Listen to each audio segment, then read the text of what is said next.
नमस्कार, बहुत स्वागत है आपका। आप देख रहे हैं आपकी आवाज और आपके साथ मैं हूं आसिफ शेख। आपकी आवाज में आज बात महंगाई और महंगाई पर सियासी आर पार की।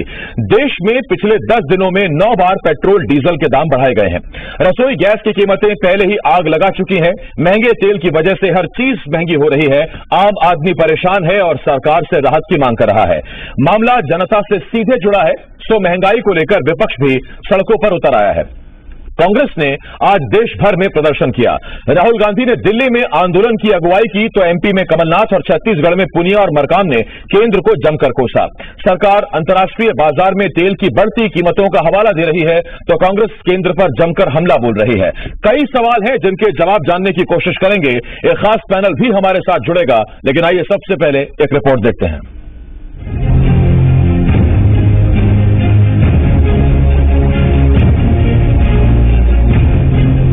पेट्रोल, डीजल, सीएनजी और रसोई गैस सिलेंडर के साथ साथ सभी जरूरी चीजों पर पड़ी महंगाई की मार के बाद आज पूरे देश में ये तस्वीरें दिखाई दी।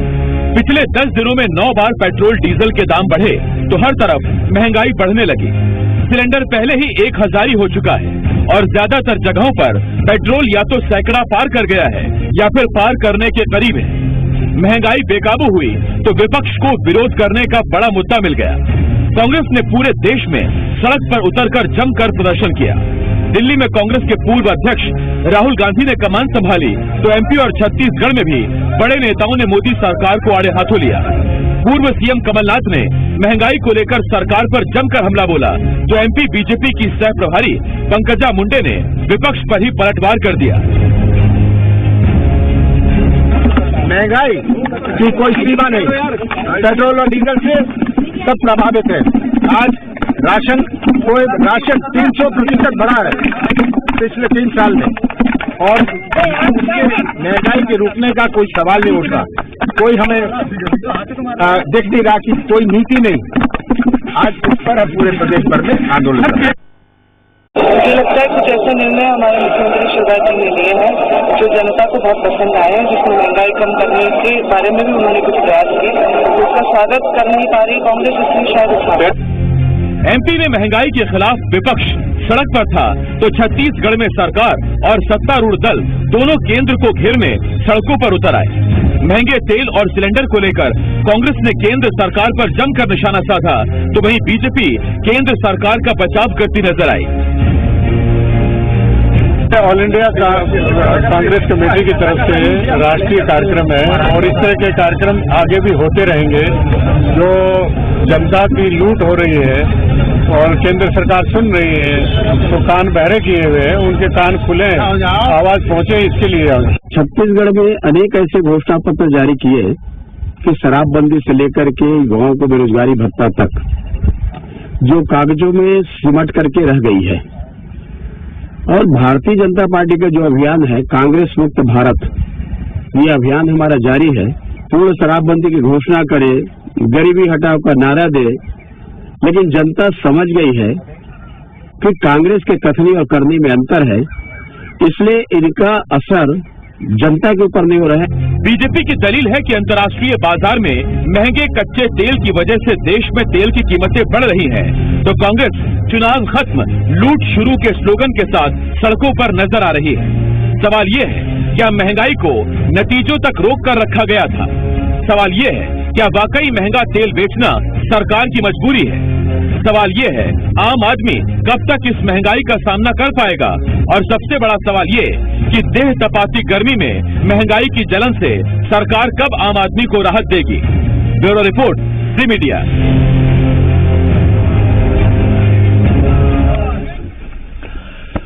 ये हमने आपको एक रिपोर्ट दिखाई और रिपोर्ट पे बात सीधी सी है कि महंगाई बढ़ रही है। 10 दिन में 9 बार पेट्रोल डीजल के दाम बढ़ चुके हैं और इसके साथ साथ रसोई गैस का सिलेंडर पहले ही बढ़ चुका है। कई जगह सैकड़ा पार कर चुका है, कई जगह बस सैकड़ा पार करने ही वाला है। कुछ दिन में अगर और कीमतें बढ़ती हैं तो फिर हर जगह रसोई गैस सिलेंडर भी 1000 हो जाएगा। 1000 रुपए से उसकी कीमत ऊपर हो जाएगी और ये 14.2 किलोग्राम सिलेंडर की कीमत हम आपको बता रहे हैं।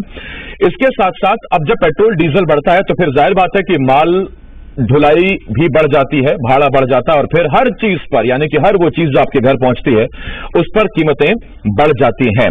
हम आपको आज कुछ ग्राफिक्स भी दिखाएंगे। हम आपको ये बताएंगे कि देश में किस किस राज्य में 14.2 किलोग्राम वाले सिलेंडर, यानी आम भाषा में कहें तो रसोई गैस सिलेंडर की, जो हम घरों में इस्तेमाल करते हैं, किचन में इस्तेमाल करते हैं, उसकी क्या कीमतें हैं। ये कीमतें अलग अलग हैं क्योंकि इस पर अलग अलग टैक्स राज्यों में होता है, जिसमें केंद्र का हिस्सा भी रहता है।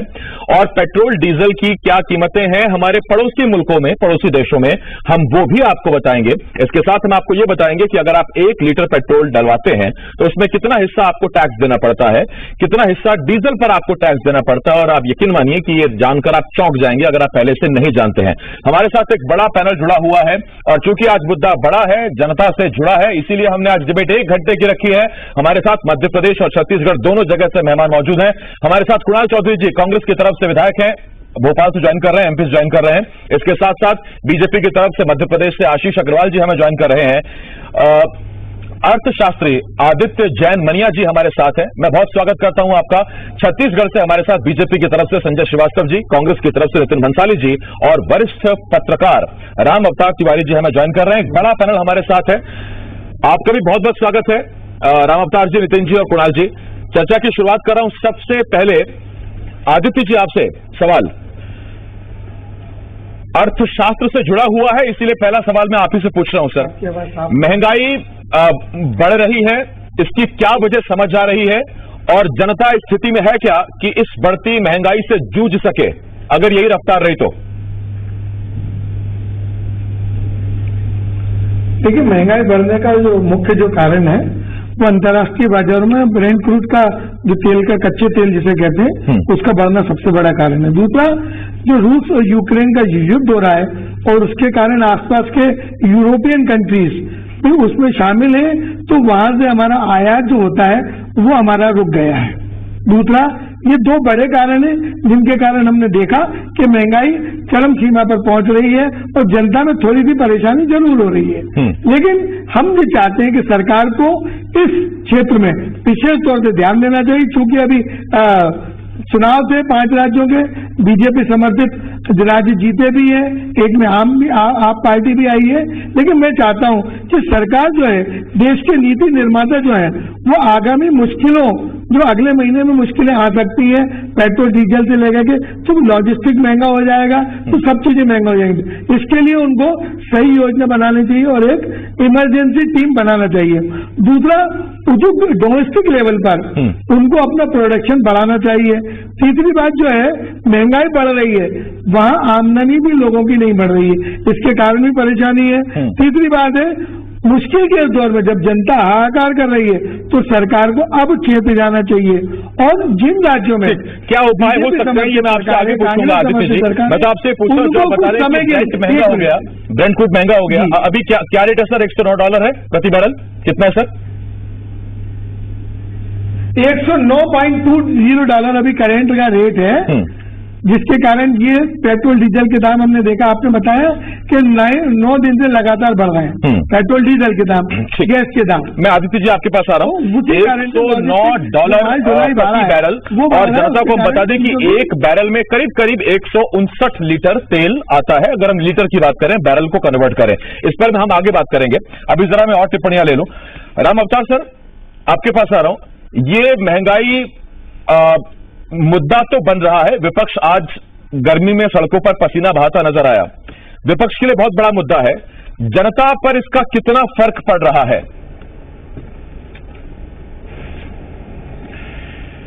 देखिए आसिफ जी, इस समय महंगाई लोगों को बहुत ज्यादा परेशान है, हलाकान है और अपने भविष्य को लेकर चिंतित हैं लोग। पेट्रोल डीजल के दाम बढ़े हैं, उसके कारण, क्योंकि परिवहन के कारण हर चीज की कीमत इतने ज्यादा बढ़ गए हैं कि कहीं न कहीं मुझे लगता है कि बाजार भी अनियंत्रित है। अब देखिए, जैसा कागज जो है, अखबारी कागज है, उसका मूल्य दुगना हो गया और अखबार के प्रिंटिंग के लिए जितनी चीजें लगती हैं सबके रेट दुगने हो गए। ऐसा जो आयात होता है, सिर्फ उसी चीज का रेट बढ़ना चाहिए। लोहा में देखिए तो पिछले 2 साल में 30 से 40% रेट बढ़ गए। ऐसे कौन सी, खाने का तेल है उसकी कीमत इतना ज्यादा हो गया कि अब आदमी सब्जी में तेल डाल पाएगा या नहीं डाल पाएगा या कितना डालेगा ये सोचने लगा है। तेल भराते हुए हर आदमी परेशान दिखता है। तो आप कहीं न कहीं महंगाई चौतरफा बढ़ा है। क्या बाजार के अनियंत्रित होने के कारण या बाजार का भय नहीं होने के कारण या महंगाई है तो ठीक है, महंगाई बढ़नी चाहिए, उसकी दिशा हो, एक नियंत्रण हो, तो आप पैसा कमाइए, पैसा कमाने में किसी को आपत्ति नहीं, मगर जिस अनुसार से बाजार अनियंत्रित सा लग रहा है, हर चीज की कीमत बेतहाशा बढ़ी है। इस पर मैं आऊंगा, आपके ज्यादा कम बढ़ा हो ये जो आपने कहा बहुत बड़ी बात है कि महंगाई अनियंत्रित हो गई है, इसलिए आम आदमी परेशान हो रहा है। संजय श्रीवास्तव जी, पेट्रोल पे 96%, डीजल पे 75% टैक्स लेंगे, मतलब केंद्र राज्य दोनों मिलाकर, तो महंगाई क्यों नहीं बढ़ेगी? आज का डिबेट जो है वास्तव में एक महत्वपूर्ण डिबेट है और इसको समझने और सोचने की आवश्यकता है। जैसा आपने ही कहा कि टैक्स की बात हम एक दूसरे पर आरोप लगाए हैं, लेकिन दोनों चाहे वो केंद्र का विषय हो चाहे राज्य का विषय हो, जो टैक्सेस लगते हैं उसके कारण होता है। अब मैं ये कहूं कि हम कम लगाते हैं, राज्य ज्यादा लगाता है, या राज्य कम लगाता है, हम ज्यादा लगाते हैं, इस पर मैं जाना नहीं चाहता। लेकिन स्पष्ट रूप से जिस महंगाई की चिंता आज आपने किया अपने चैनल के अंदर में, तो मैं ये कह सकता हूं, देखिए ऐसा है, आरोप प्रत्यारोप में आएंगे, बाद में यदि आरोप लगेगा तो फिर उसका जवाब भी दिया जाएगा। लेकिन वास्तव में देखिए, वर्ल्ड वाइड जब प्रोडक्शन जो होते हैं, यदि प्रोडक्शन डाउन होता है किन्हीं भी कारणों से, मैं तो पेट्रोल डीजल की अलग बात है क्योंकि अभी क्रूड ऑयल के रेट्स बढ़े, जैसा कि आशीष जी ने बताया, लेकिन सामान्यतः ये होता है कि वर्ल्ड वाइड जब प्रोडक्शन डाउन होते हैं उसके कारण जब आयात की कमी होती है तब जाकर इस तरह के इन्फ्लेशन जो रेट है, जो महंगाई की दर बढ़ती है। मुझे लगता है कि सरकार लगातार इस बात की कोशिश करती है कि आम जनता पर इसका बहुत ज्यादा दबाव ना पड़े, लेकिन जब सरकार मजबूर होती है तो मुझे लगता है कि इसको कहीं ना कहीं महंगाई बढ़ती है। समय के साथ हमने देखा है कि महंगाई कुछ बढ़ती चली जाती है। लेकिन आज जब कांग्रेस जब इस तरह की बात कर रही है, महंगाई जिस पर आपने ये रखा है कि आज प्रदर्शन हो रहा है, ये हो रहा है, तमाम प्रकार के विषय हो रहे हैं, तो मुझे लगता है कि छत्तीसगढ़ विशेषकर, मैं छत्तीसगढ़ से बैठा हूं इसलिए मैं ये करूं कि देखिए, हम पेट्रोलियम की बात कर रहे हैं, हम परिवहन की बात कर रहे हैं, लेकिन यहाँ पर जो नियंत्रण राज्य सरकार के पास में है उस पर किस तरीके का इजाफा हो, ये शायद राज्य सरकारों को भी देखना चाहिए। मैं उदाहरण के लिए एक उदाहरण बताता हूँ। फिर जैसे हमारे यहाँ ब्रिक्स मिलते थे, पहले 3500 रुपए मिलते थे, अब ये एक ट्रैक्टर 5600 रुपए का हो गया। यदि हम सेंट की बात करें, सेंट 800 रुपए में जो मिलता था, हमको ट्रैक्टर में 3800 रुपए मिल रहा है। यदि हम मेटल की बात करें, 3200 से 11,500-12,000 रुपए। जिस रामातौर तिवारी जी ने लोहे की बात करी ना, तो 40 था, 70-75 रुपए हो गए। सीमेंट जो 200-220 में मिलता था, 320-350। तो ये जो चीजें हैं, महंगाई नियंत्रण निश्चित रूप से होना चाहिए, चाहे वो केंद्र हो चाहे वो प्रदेश की सरकारें हैं, लेकिन हम केवल आरोप प्रत्यारोप लगाकर या थाली वाली बजाकर हम इसको केवल किसी के ऊपर में डालें। आज मैं कह रहा हूं कि देखिए, अगर थाली वाली बजाने से कुछ नहीं होता क्या? देखिए, थाली तो ऐसा है कि अब कांग्रेस की स्थिति ये हो गई है कि कांग्रेस की स्वीकार्यता समाप्त हो गई। अब थाली बजाने के अलावा कोई काम इनके पास रह नहीं गया।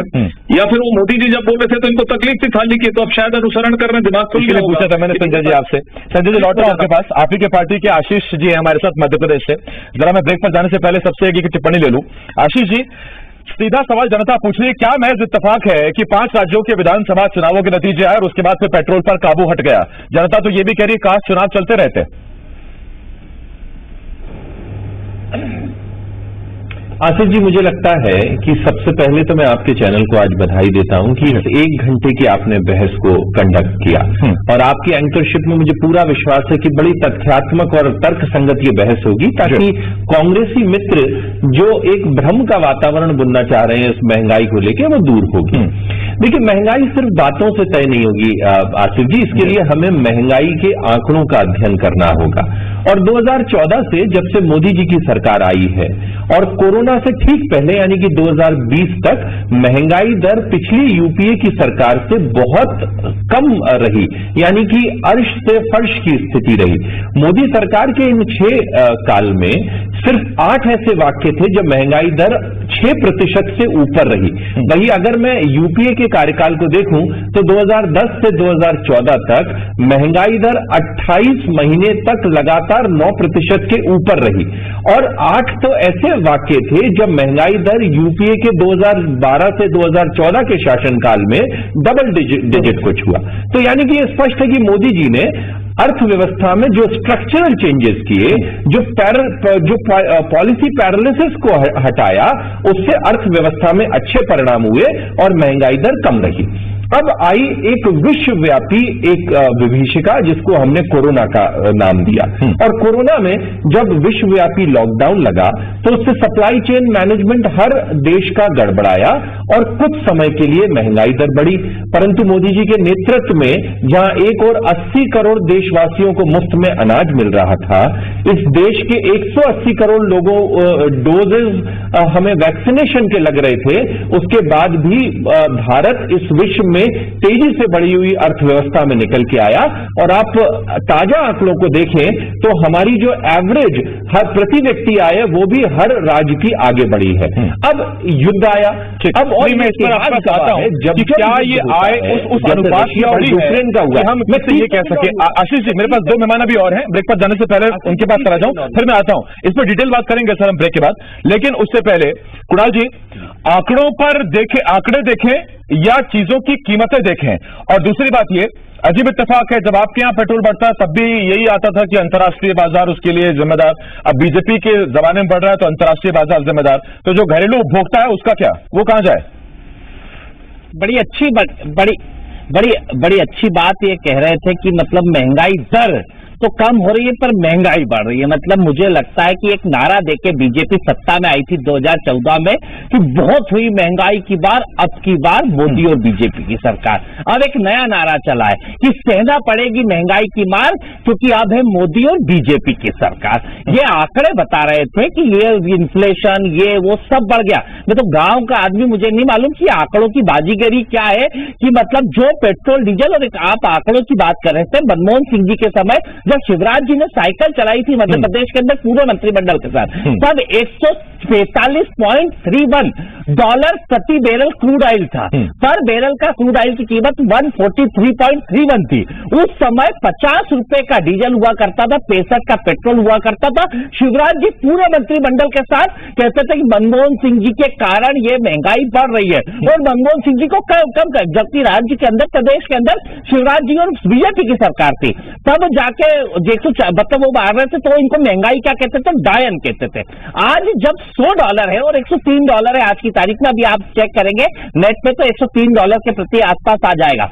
आज $103 के ऊपर आप कितना पेट्रोल देगा? और जब इनसे पूछो कि डायन अब बड़ी होगी तो अब इसको डायन का नाम क्या दे दिया, डार्लिंग दे दिया इन्होंने। क्या करना क्या चाहते हैं ये लोग? गैस की टंकी 420 रुपए थी तो सारे बीजेपी के नेता कपड़े उतार के, मतलब एक हरियाणा के मंत्री है, एक बड़े बड़े केंद्रीय मंत्री और सब है, मतलब किस तरह के नाच करा करते थे और महंगाई को क्या कहते थे, सुरसा की तरह मुंह फाड़ रही है। और अब पूछो तो ये जो आंकड़े बताए तो ये तो कह रहा विकास हो रहा है। मतलब भैया मेरा आग्रह है कि आपका ये विकास थोड़ा पागल हो चुका है। इस पागल विकास को रोको तो सही। आप कर क्या रहे हो? आपने 26 लाख करोड़ का रेवेन्यू इकट्ठा करा और उसको लगाया कहां पे? 8,000 करोड़ का एक विशेष विमान लिया आपने, सेंट्रल विस्टा का। अभी तो वो पैसा कहां गया, उसमें क्या हुआ, ये पूछूंगा गुणा। जनता एक छोटे से ब्रेक के लिए जाना, आप ही के पार्टी के नितिन जी रायपुर से, उनकी प्रतिक्रिया ले लूं, फिर आता हूं गुणा जी आपके पास। नितिन जी सवाल मेरा बड़ा सीधा सा है कि जब बात पेट्रोल पर आई तो फिर केंद्र ने हाल में अपनी ड्यूटी कम की थी, राज्यों से अपील की थी, आपने वो कम नहीं की, उसकी वजह से भी छत्तीसगढ़ में पेट्रोल डीजल की कीमतें कम हो सकती थीं, लेकिन फिलहाल पड़ोसी राज्यों की तुलना में हम या तो उनके बराबर चल रहे हैं या उनसे आगे, ऐसा क्यों? बिल्कुल, छत्तीसगढ़ आज भी मध्य प्रदेश से टैक्सेशन के मामले में पेट्रोल डीजल में देख लीजिएगा आसिफ जी, कम ही है। हमने 15 वर्षों में जो भारतीय जनता पार्टी की सरकार थी उन्होंने जो टैक्स का जो स्ट्रक्चर रखा था उसमें 1 पैसा भी हमने कम ज्यादा नहीं किया। इन्होंने तो लगातार एक्साइज ड्यूटी बढ़ाई है, लेकिन छत्तीसगढ़ में किसी प्रकार का कोई परिवर्तन नहीं किया गया है। लगातार ये बातें अभी केंद्र की मोदी सरकार द्वारा, उनके मंत्रियों द्वारा ये कही जाती है कि रूस और यूक्रेन का झगड़ा चल रहा है, इस वजह से पेट्रोल और डीजल के दाम बढ़ रहे हैं। तो मैं ये बता दूं आपको, कुछ डाटा मैं भी लेके आया हूं। अफगानिस्तान में 66 रुपया 99 पैसा, पाकिस्तान में 62 रुपये 38 पैसा, श्रीलंका में 72 रुपया 96 पैसा, बांग्लादेश में 70 रुपये 53 पैसा, भूटान में 86 रुपये 28 पैसा, नेपाल में 97 रुपये 5 पैसा और भारत में 101 रुपया 81 पैसा पेट्रोल का दाम है। तो ये इन देशों में क्या रूस और यूक्रेन की लड़ाई का फर्क नहीं पड़ रहा है, क्या सिर्फ भारत में पड़ रहा है? मैं आपको बता दूं, लगभग 26 लाख करोड़ रुपया इन 8 वर्षों में एक्साइज ड्यूटी के नाम पर पेट्रोल और डीजल में केंद्र की मोदी सरकार ने देश की जनता से वसूले। ठीक, तो सारी की सारी निर्भरता इस पेट्रोल डीजल पर लगने वाले टैक्स पर ही आ गई है क्या? नितिन जी, छोटे से ब्रेक के लिए मुझे रुकना पड़ेगा, मैं वादा करता हूं ब्रेक के बाद मैं आप ही के पास आऊंगा। सबसे पहले एक छोटा सा ब्रेक है, लेकिन चूंकि मुद्दा आपकी जेब से जुड़ा है, आपके बजट से जुड़ा है, बहुत अहम चर्चा है। एक छोटा सा ब्रेक है, जल्द लौट रहे हैं।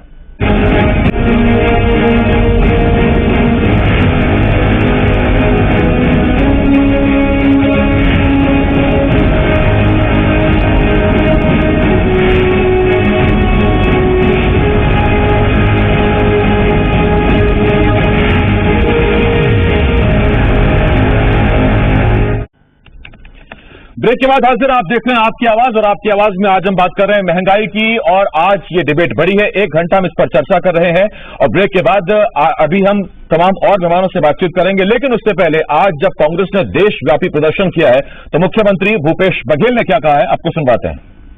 एल पुनिया जी, मोहन मरकाम जी, तमाम हमारे पार्टी के पदाधिकारी कार्यकर्ता इसका विरोध किए। पूरे देश में इसका विरोध हो रहा है। ये 5 राज्यों के चुनाव के पहले 5 रुपया पेट्रोल में कम किया था, ये 10 दिन के भीतर में वो 5 रुपया से भी अधिक हो गया, 6 रुपया से अधिक पेट्रोल का भाव बढ़ गया। उसी प्रकार से डीजल का भी भाव बढ़ा है, और इससे निश्चित रूप से देश के लोगों पर भार पड़ेगा, महंगाई और बढ़ेगी, जिसका दोहरा मार आम जनता को पड़ेगा। तो ये मुख्यमंत्री को आपने सुना। एक बड़ा पैनल हमारे साथ जुड़ा हुआ है, सीधा हम अपने पैनल की तरफ चल रहे हैं। नितिन भंसाली जी कांग्रेस की तरफ से हमारे से जुड़े हुए हैं छत्तीसगढ़ से, और ब्रेक पर जाने से पहले मैंने कहा था कि मैं उनके पास आऊंगा। भंसाली साहब, अभी सिलेंडर की क्या कीमत है? 14.2 किलोग्राम सिलेंडर की छत्तीसगढ़ में क्या कीमत है? घरेलू सिलेंडर होम डिलीवरी में आज सुबह मैंने 120 रुपए 1020 रुपए पे किए। मैं यही बताना चाह रहा हूँ आसिफ जी, 2014 और 2022 बताइएगा नितिन जी, मैं चाहता था कि आंकड़ा अपने आप से बताएं। 1020 रुपए का सिलेंडर है नितिन जी, आप जानते हैं कि आपसे सस्ता यूपी, उत्तराखंड, गुजरात, दिल्ली, एमपी हर जगह सिलेंडर सस्ता है। 100 रुपए क्रॉस हो चुका है। 55 रुपए में मिलने वाला डीजल आज 75 रुपए हो चुका है।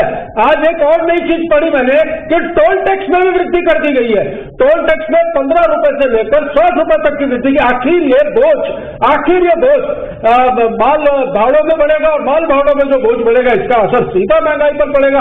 अभी मेरे भारतीय जनता पार्टी के प्रवक्तागण बैठे हैं चैनल में, मैं उनको पूछूंगा घर जाकर हमारी भाभीयों से पूछे कि किचन के बजट की क्या हालत है।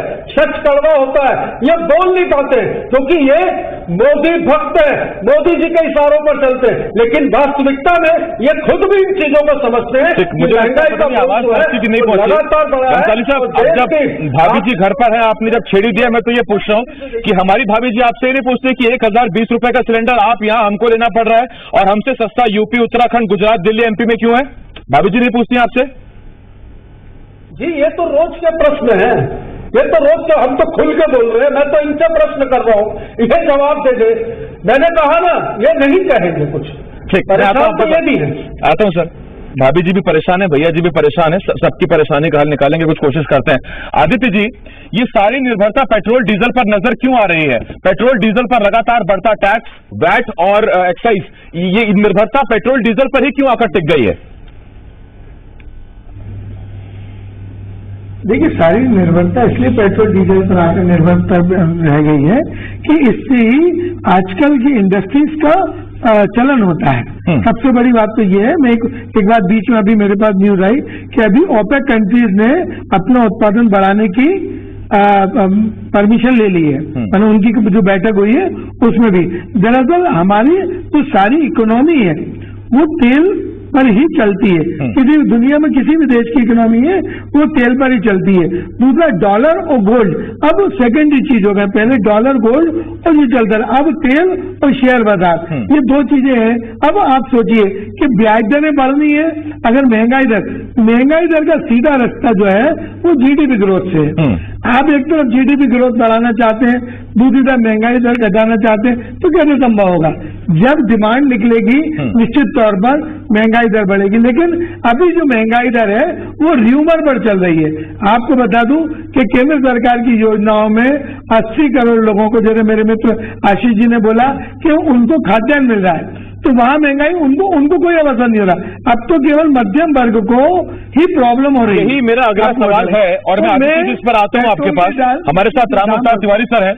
राम अवतार सर, एक दलील ये बहुत पुख्ता हो सकती है और बीजेपी देती भी है और पुख्ता है भी, कि जैसे शिवराज जी भी कहते हैं कि अमीरों से टैक्स लो, गरीबों में बांटो और गरीबों को भी उनके लेवल पर लाने की कोशिश करो, कम से कम वो ठीक से खा सकें। मैं आपसे ये पूछता हूं, सीधा सवाल मेरा, कि ठीक है आप टैक्स ले रहे हैं, टैक्स बढ़ाते जा रहे हैं और उससे फिर प्रधानमंत्री आवास बन रहे हैं, उससे गरीबों में मुफ्त राशन बंट रहा है, लेकिन उस व्यक्ति का क्या जो कार अफोर्ड नहीं कर सकता, बाइक में चलता है लेकिन उसको पेट्रोल की कीमत वही चुकानी है जो एक लग्जरी कार वाला चुकाता है, और वो मध्यम वर्गीय व्यक्ति है, वो टैक्स नहीं देता है, इनकम टैक्स के दायरे में नहीं आता है, लेकिन वो इतना गरीब भी नहीं है कि वो गरीब की योजनाओं में आ सके, उस आदमी का क्या? और ये बहुत बड़ा वर्ग है देश का। देखिए, जो मध्यम वर्गीय है उसी के सामने एक बड़ी चुनौती है, वही तमाम समस्याओं से घिरा हुआ है, तो उसके लिए सोचा जाना चाहिए। बड़ा वर्ग है वो बाजार को नियंत्रित कर लिया है, उसको महंगाई का ज्यादा असर नहीं पड़ रहा है। छोटा वर्ग है उसको बहुत सारी चीजें सरकार मुफ्त में दे रही है, तो दो वर्ग जो है उन पर ज्यादा असर नहीं हो रहा है। मध्यम वर्गीय है वो चौतरफा पिसा रहा है, उसके लिए राहत भरा होना चाहिए। मैं कुछ बातें आपसे बोलना चाहता हूं। एक, कि धीरे धीरे बाजारों पर जो नियंत्रण है वो पूंजीपतियों का होता जा रहा है, इसका भी एक बड़ा कारण ये भी है महंगाई का। एक दूसरा ये कि महंगाई जो वृद्धि होती है उसके लिए कोई नीतिगत निर्णय, नीतिगत संस्था, ऐसा कुछ चीज, ठोस चीज होने नहीं कारण बाजार में मनचाहे तरीके से जो व्यापारी बढ़ाते हैं उसके लिए सरकार को नियंत्रण की शक्ति न होने के कारण एक तरह से बाजार बेलगाम हो जाता है। तीसरी बात जो है, क्या ये बड़ी बात, अब राजनीतिक दल सोच रहा है कि महंगाई बड़ा मुद्दा चुनाव में है कि नहीं है। अब महंगाई के अलावा दूसरे भी मुद्दे हैं, अब महंगाई एक मुद्दा भी नहीं रह गया, इसलिए कभी कभार आंदोलन हो जाते हैं, क्योंकि आंदोलन अब है एक तरह से राजनीति में आंदोलन की प्रक्रिया खत्म हो रही है। पहले इस रायपुर शहर में ही एक टेलर के जो दर्जी है वो रेट बढ़ा दिया तो आंदोलन हो गया। पहले आंदोलन होते थे अलग अलग मुद्दों में, अब आंदोलन की भूमिका खत्म हो गई है, आंदोलन हो नहीं रहा है। सरकार पर वैसी कोई भी सरकार हो, जैसा दबाव होना चाहिए जैसा हो नहीं रहा है। लोग अपने अपने के लिए जीने की जो परंपरा दबाव नहीं बना पा रहा है सत्ता पक्ष पर। मैं आता हूं आपके पास समझता सर। कुणाल चौधरी जी, आपने जिक्र किया, वो तस्वीरें मुझे याद है जब शिवराज सिंह चौहान साइकिल पर निकले थे, उस वक्त मुख्यमंत्री रहते हुए, जब केंद्र में यूपीए की सरकार थी। मैं आपसे ये पूछ रहा हूं कि मनमोहन सिंह जी का जो फंडा था या जो टैक्स डिस्ट्रीब्यूट करना, उसे कम करना, जो उनकी रणनीति थी, ये रणनीति आप राजस्थान सरकार को क्यों नहीं बताते हो? ये रणनीति आप महाराष्ट्र में जाके आपकी गठबंधन की सरकार को क्यों नहीं बताते हो? वहां पेट्रोल मध्य प्रदेश से कहीं ज्यादा है तो कहीं बिल्कुल बराबर खड़ा हुआ है। ये नीति आप वहां क्यों नहीं लागू करते हैं? पहले आप तो लागू करिए, फिर बताइए ना बीजेपी को कि आप भी कम करिए। धन्यवाद, आपने कम से कम ये सवाल पूछा। मेरा ये सवाल है कि मुख्यमंत्री शिवराज जी थे, वो राज्य चला रहे थे, वो केंद्र पे कह रहे थे कि केंद्र के अंतर्गत है ये गैस की टंकी। 420 मनमोहन सिंह जी इतने बड़े नीति निर्धारक थे, एक वैश्विक मंच के आदमी जिनको वैश्विक समझ थी, ये इस योजना को कह रहे कि हमने पीएम आवास में दिए। अरे पीएम आवास योजना जब मनमोहन सिंह जी ने 2011 में लिस्ट बनाई थी, उसको 2016 में खत्म होना था और उसके 1,20,000 रुपए रखे थे, क्योंकि उस समय स्टील का रेट 25 था, सीमेंट का रेट 3 गुना कम था, और 2016 में नई लिस्ट जारी होनी थी और उसके नए रेट के साथ 2021 तक चल रही थी, और फिर 2022 में नई योजना होनी थी जो 3 गुना पैसा बढ़ के होनी चाहिए थी। इन योजनाओं को भी ठप कर दिया। कि राशन की बात करें, ये यूपीए सरकार ने दिया था इस देश के अंदर 1 रुपए का भोजन का अधिकार जो दिया था, वो यूपीए सरकार ने दिया था, पर कभी इतना टैक्स नहीं बढ़ाया।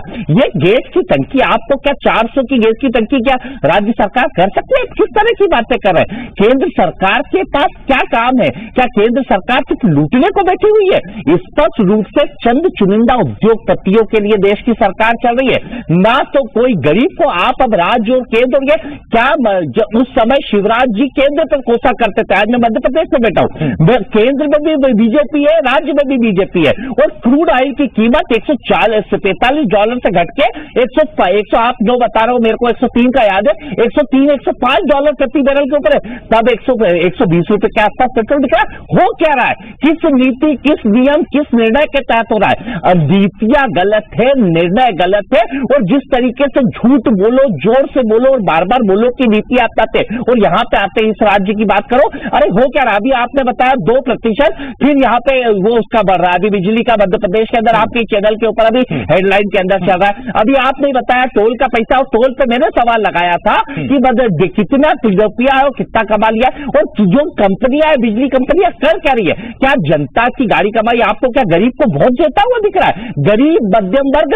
सब प्रताड़ित और परेशान है। क्या उसको गैस की टंकी फ्री में मिल जा रही है जो भरवाने जाता है? क्या उसको पेट्रोल और डीजल फ्री में मिल जा रहा है? आज मजदूरी क्या है, काम नहीं है। कोरोना के बाद बेरोजगारी बेतहाशा बढ़ती जा रही है, आर्थिक स्थितियां गड़बड़ है। जब रोजगार देने की जरूरत है, जब बेरोजगारी कम करने की जरूरत है, जब लोगों को आर्थिक संबल बनाने की जरूरत है, उसके बाद आप परिस्थितियां, आज राशन जो पहले 2000 का होता था वह 4-4, 5-5 हजार का आ रहा है। तेल की कीमत, मेरा सोयाबीन जब 1000 लागत में 4500 रुपए कुंटल किसान बेचा करता था, और तब तेल की कीमत 60 रुपए लीटर हुआ करती थी मनमोहन सिंह जी के समय। आज लागत 3000 कर दी, डीजल के भाव बढ़ा दिए, खाद के भाव बढ़ा दिए, हर बिजली महंगी कर दी, हर चीज महंगी कर दी, और आज जब लागत 3000 हो गई तो सोयाबीन जो 4.5 का था वो 3.5-4 का ही बिक रहा है, और लगभग तेल की कीमत कीमत बढ़ गई तो क्यों बढ़ी? किसान की जेब में नहीं जा रहा तो पैसा कहां जा रहा है? कुणाल भाई, मैं लौट रहा हूं आपके पास। संजय श्रीवास्तव जी बीजेपी से हैं, आ रहा हूं कुणाल जी, आ रहा हूं। संजय श्रीवास्तव जी, एक जब दलील दी जाती है कि कोरोना, आशीष जी आता हूं उसके बाद में आपके पास। संजय जी, जब ये दलील है कि कोरोना बीच में आया, रूस और यूक्रेन के युद्ध की बात चल रही है, हमारे पड़ोसी 7-8 देशों में एकमात्र चाइना है जहां पर हमसे ज्यादा पेट्रोल महंगा है। कोरोना का असर क्या नेपाल में नहीं पड़ रहा, पाकिस्तान में नहीं पड़ रहा, भूटान में नहीं पड़ रहा, श्रीलंका, मालदीव कहीं नहीं पड़ रहा, केवल चीन में और भारत में पड़ा है? सर संजय जी। देखिए आश्रित जी, संपूर्ण जवाब जो आपने सवाल किया उसी में जवाब छुपा हुआ है। मैं चाहूंगा कि 2-3 मिनट का समय देंगे। 3-4 बहुत महत्वपूर्ण कारण है। देखिए ऐसा है कि महंगाई, मैं तो सीधे कांग्रेस बीजेपी पर नहीं आना चाहता। देखिए महंगाई का जो संबंध है, अभी मेरे मित्र जो कह रहे थे कांग्रेस के, जरा ध्यान से सुनिएगा कि 2011 से 14 तक मनमोहन सिंह की सरकार थी, उस समय 25 रुपए स्टील था, लेकिन बाद में ये होना था क्योंकि इनको 2.5 गुना 3 गुना ज्यादा मिला था क्योंकि दर बढ़ी। ये सब इस बात को स्वीकार कर रहे हैं, और जो लोग नहीं कर पाते, आपने नहीं कर पाया 25 रुपए में भी, लेकिन 50-60 रुपए में प्रधानमंत्री मोदी जी 2.5 लाख 3 लाख रुपए देकर धरातल पर दिखा रहे हैं कि किस तरीके से आपने जो 50 सालों में काम नहीं कर पाया वो हमने प्रधानमंत्री आवास कुणाल जी, मेहमान बहुत सारे सर, फिर वो टाइम जाया हो जाएगा। 1 मिनट, फिर वो आपस में निकल जाएगा। संजय जी बोलिए। गलत थी। 1,20,000 रुपए आप बोलो, 1,20,000 है। एक मिनट कुणाल जी, गाँव के अंदर 1,20,000। संजय जी आगे बढ़िए, आप आगे बढ़िए। ग्रामीण देख रहा है। संजय जी आगे बढ़िए, आप आगे बढ़िए सर, बोलिए सर, बोलिए। आप 1,20,000 बताओ कि ग्रामीण क्षेत्र में 1,20,000 मिल रही कुटी का। संजय जी बोलिए, आप बोलिए, मैं सुन रहा हूँ आपको, बोलिए। ऐसा क्या बोलना जो इस तरह का डिस्टर्बेंस है? आप बोलिए। समझ, देखिए महंगाई, देखिए 3-4 बिंदुओं पर मैं पैरामीटर्स पर फोकस कर रहा हूं महंगाई के कारण। हम केवल पेट्रोल डीजल की बात कर लेते महंगाई बढ़ गई है, तेल की बात कर रही है महंगाई। आखिर महंगाई का कारण क्या है? आपने जो सवाल किया उसी का मैं जवाब दे रहा हूं। देखिए महंगाई का संबंध केवल कि ये कारण नहीं होता। देखिए, संपूर्ण मांग जो होती है और आपूर्ति से होता है, इस बात को करना। आपने जिन देशों का उदाहरण दिया उनकी जनसंख्या क्या, जरा बताइए। आप किसी भी इकोनॉमिस्ट से, आर्थिक उससे पूछ लीजिए कि क्या जो इस तरह की महंगाई बढ़ती है क्या जनसंख्या बढ़ोतरी से नहीं होती। आपने चाइना को कहा ना, चाइना तो ज्यादा है, भारत की पॉपुलेशन उससे ज्यादा चाइना की है। बाकी छोटे छोटे देश 1 करोड़ 2 करोड़, हम 135 करोड़ 140 करोड़ हैं। अरे बल्कि ये है कि जो वस्तु की मांग होती है कई गुना बढ़ती है तो वो डिमांड्स पूरी नहीं हो पाती। बहुत सारे कारण हैं। दूसरा, आपने एक बहुत सही बात की जो आज चर्चा में निकल कर आई है कि मध्यम वर्गीय, मैं इस बात को स्वीकार करता हूं कि मध्यम वर्गीय हमारा किस्सा है। और तीसरा सबसे बड़ा प्रमुख कारण है, क्या इस देश के अंदर में डेवलपमेंट नहीं होना चाहिए, विकास नहीं होना चाहिए। जो तमाम प्रकार की योजनाएं से लेकर 80 करोड़ का कितना होता है, जरा कैलकुलेशन कर दीजिए, जो लगातार 1.5 साल से गरीबों को। और ये तो सिद्धांत ही है कि हम गरीबों की सेवा करें। आज देश की आजादी के बाद इंदिरा जी का नारा था ना कि गरीबी खत्म करेंगे। गरीबी खत्म नहीं हुई कांग्रेस के शासन में 50-58 सालों के अंदर में। देखिए, ऐसा है जो सक्षम है, सक्षम से लेकर ही गरीबों को पहुंचाया जाता है। लेकिन वो मध्यम वर्गीय वाले बात आ गई उसमें। फिर मैं लौटा आपके पास संजय जी, एक मिनट संजय जी आता हूँ, एक मिनट आप नितिन जी रुकिए। आशीष अग्रवाल जी हमारे साथ बीजेपी से मध्य प्रदेश से। आशीष जी, मेरा एक सवाल है आपसे। आशीष जी, मध्य प्रदेश में शराब पर बैन नहीं है, हमारे पास आय के स्रोत बहुत सारे हैं। वैट कम होगा तो ही पेट्रोल डीजल में राहत मिलेगी। विकास भटक चुका है देश में। नितिन जी, एक मिनट। आशीष जी, भारतीय जनता पार्टी ने। अरे सीमेंट का रेट क्या है? रेट का रेट संजय जी, आप ही की पार्टी के आशीष जी, उनको तो बोलने दीजिए सर। एक मिनट नितिन जी, एक मिनट। हाँ बोलिए आशीष जी। माल भाड़े में वृद्धि हुई है, क्यों कबूल नहीं कर रहे आप? आशीष जी बोलिए। सुनिए, कौन सा टैक्स लग रहा है लोहे पे, छड़ पर, रेत पर? रेत 4,000 सुनिए मेरी बात। अरे एक मिनट संजय जी, ये लोग संजय भाई, नितिन जी रुकिए ना जरा। संजय जी एक मिनट, नितिन जी आशीष जी बोलिए। देखिए आशीष जी, सबसे पहले तो मेरा संजय जी, आशीष जी, मेरा बहुत विनम्र निवेदन है, जनता की भलाई के लिए इस युद्ध काल के आंकड़ों को, जो एक्सट्रीम आंकड़े हैं, उनको एनालाइज जेनरिक बेसिस पे ना कीजिए। ये युद्ध काल जैसे ही थमेगा, जैसे ही प्रोडक्शन अपने लाइन पर आएगा, क्रूड भी कम होगा और उसी रेशियो में भारत में मिलने वाला पेट्रोल डीजल भी लाइन पर आएगा। जनता को डर ना फैले, इसका प्रयास मुझे लगता है कि आपके जिम्मेदार करना चाहिए। अब देखिए, मैं अपने कांग्रेसी मित्रों को जब सुन रहा था, मैं अपने कांग्रेसी मित्रों को जब सुन रहा था तो मुझे वो पंक्तियां याद आ रही थी कि हुनरमंद लोग बहुत हैं इस जमाने में, झूठ भी बोलते हैं सच के अंदाज में। तो ये जो मेरे कांग्रेसी मित्र लगातार 2014 से पहले का उदाहरण दे रहे थे शिवराज सिंह चौहान जी का, कि वो केंद्र सरकार पे डालते थे, क्या इनको नहीं मालूम कि उस समय पेट्रोल डीजल केंद्र सरकार के रेगुलेशन में था? क्या इनको नहीं मालूम कि 2014 में जाते जाते मनमोहन सिंह पेट्रोल डीजल को डीरेगुलेट कर गए? 2010 से 2014 तक ये प्रक्रिया चली। आज सरकार के अनियंत्रण में है। लगभग 30% टैक्स जो पेट्रोल और डीजल से आता है वो केंद्र सरकार के पास जाता है, 39 से 40% राज्य सरकार के पास जाता है और 30% लगभग उसकी कॉस्ट होती है। जो केंद्र सरकार के पास 30% कर आता है, उसमें से भी 40% वापस राज्य को जाता है फाइनेंस कमीशन के निर्देश अनुसार। तो मेरे कांग्रेसी मित्र अपने राज्यों पे जरा नजर डालें जहां पर वैट सर्वाधिक है और वहां पर एक रोल मॉडल पेश करेंगे तो मुझे लगता है कि जनता के सामने कुछ कंस्ट्रक्टिव हासिल करेंगे। आपकी एक बात सुनिए, आपने कहा कि मोदी सरकार की विदेश नीति कैसी चल रही है, जाएगा। मैं 30 सेकंड और लूंगा। आशीष जी, 30 सेकंड और लूंगा। आपने कहा युद्ध काल थमेगा तो पेट्रोल मैं आपसे जानना चाहता हूँ आशीष जी, 24 फरवरी से यूक्रेन और रूस में जंग छिड़ी, 24 फरवरी से, लेकिन कीमतें बढ़नी स्टार्ट हुई 20 मार्च से, 1 महीने बाद, जबकि मार्केट 24 फरवरी से ही शेयर मार्केट नीचे आ गया बढ़ रही है। आशीष जी बताया कि पड़ोसी आशीष जी डीजल के क्या दाम है? आशीष जी, मनमोहन सरकार के समय लिए गए बॉन्ड्स को हम पेमेंट कर रहे हैं और विदेश नीति का जरा भारतीय जनता पार्टी का समझना है तो इमरान खान के मुंह से सुने, जिन्होंने स्पष्ट अपनी जनता को संबोधित करते हुए कहा था कि भारत की नीति, मोदी सरकार की नीति उसके लोगों के लिए होती है, हमारे जैसी नहीं होती। अरे जरा नजर डालिए श्रीलंका पे, जहां पे सेना लगानी पड़ रही है पेट्रोल पंपों पे, आप बात करते हैं श्रीलंका की, तो भारत सरकार अपनी विदेश नीति को इस युद्ध काल में इस देश की जनता से कम बोझ जाए उसके लिए प्रयास कर रही है। 80 करोड़ लोगों को वापस से मुफ्त में अनाज 6 महीने के लिए बहस का जो केंद्र है, बीजेपी जो आधार देती है वो यही है कि हम जो टैक्स ले रहे हैं वो टैक्स की जेब में नहीं जा रहा है, टैक्स से जनता की भलाई कर रहे हैं। लेकिन मध्यम वर्गीय पूछ रहा है कि हमारा क्या, या गरीब पूछ रहा है कि हमारा क्या। ये बहुत बड़ा सवाल है। और आप 8,000 करोड़ का 10 लाख के पेट्रोल डीजल की कीमत को आप कितना सही ठहराते हैं और युद्ध काल की वजह से ये कीमतें बढ़ी हैं क्या? बहुत धन्यवाद है। बस मेरे पास इतना ही था। संजय जी, रमावता तिवारी सर, नितिन जी, आशीष जी, आदित्य जी और कुणाल जी, बहुत बहुत धन्यवाद हमारे साथ जुड़ने के लिए। सर बहुत शुक्रिया आपका। एक छोटे से ब्रेक के लिए हमें रुकना होगा, लेकिन महंगाई क्यों है, कितनी है, आपके बजट से बाहर जा रही है, आपका बजट अब छोटा पड़ जा रहा है, या आपकी आय महंगाई के साथ साथ चल रही है, या आय कहीं पीछे छूट गई और महंगाई बहुत आगे बढ़ रही है, इसके लिए आपको किसी की सुनने की जरूरत नहीं है। अपना बटुआ देखिए और घर में आ रहे सामान की कीमत देखिए और तय कीजिए। छोटा सा ब्रेक, बहुत जल्द लौट रहे हैं, बस इस वादे के साथ कि यहाँ खबरें मुफ्त हैं, खरी है, सच्ची है और टाइम पे है, और ये आपका अपना नंबर 1 चैनल है। छोटा सा ब्रेक, जल्द लौट रहे हैं।